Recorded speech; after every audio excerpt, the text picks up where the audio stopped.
Hey YouTube, Mark Hoffman here, and today I want to go over what I got at a garage sale. Now, this is not your normal garage sale. This was actually a garage sale that was being held in Georgetown, Texas, and it was a garage sale that was practically made up of all the homeowners of that subdivision and area, and it was a huge event. I'm talking about probably over 200 people were trying to sell off a bunch of items that they have been collecting over the years.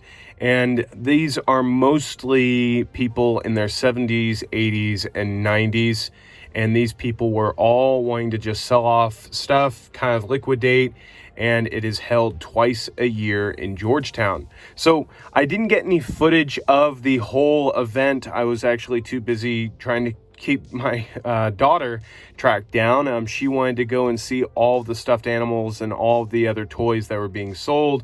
So I was kept kind of busy, but I was able to find some gems. Now, I am really feeling the rush that Knife Detector talks about when he puts up a video at these garage sales, flea markets, and all that.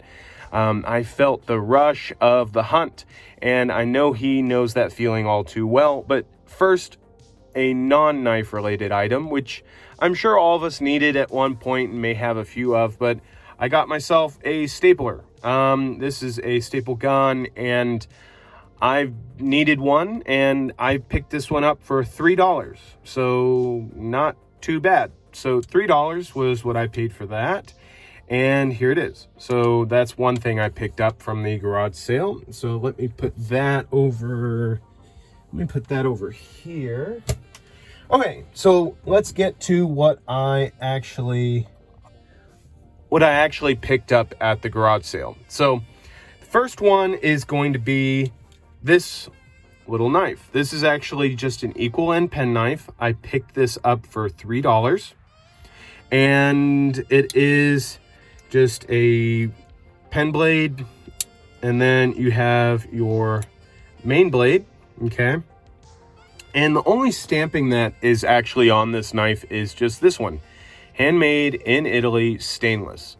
So, I mean, it's not got a maker or a name on it, but it was good enough quality. The spring is really nice and thick.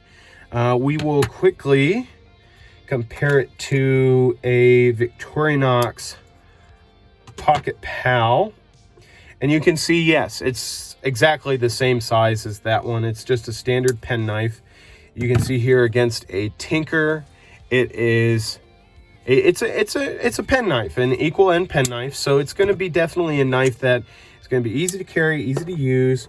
But I had to say what drew me to it was the scales here were really nice. They're steel scales, steel liners, and a nice thick back spring here. The tension on it is okay. It's going to need a little bit of cleaning and probably a sharpening, but I picked this one up for $3, so that was a pretty decent find. The next one was actually kind of a hunt. I didn't even find it until I was looking through a bunch of boxes with tools in it, but it was this small K-bar, and I actually picked this one up for $1. So not bad. I mean, it's a small knife.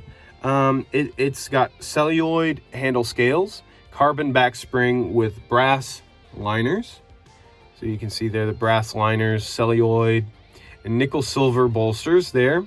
So this is really something that like all of our grandfathers probably just had in their pocket with their change. So real quick, I will compare that again with the Victorinox Pocket Pal. So you can see here that it is going to be a much smaller knife. And it's a very small knife, but it's something that probably can take care of most of the tasks that I have for it. And then here's a Victorinox Tinker. So that was the other knife that I found. Now, granted, there were a ton of other things that I could have bought. There was a Leatherman Super Tool or something like that, but the guy wanted $50. I wasn't going to pay that.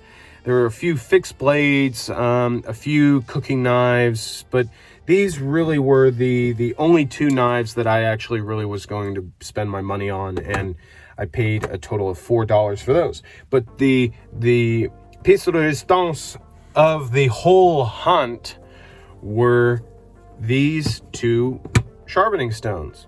So this one here is a number 34. You can see that this is kind of faded, but this is actually a Washita stone. And there it is. It's actually got very minimal dishing to it, so I could probably get this flattened out pretty easy.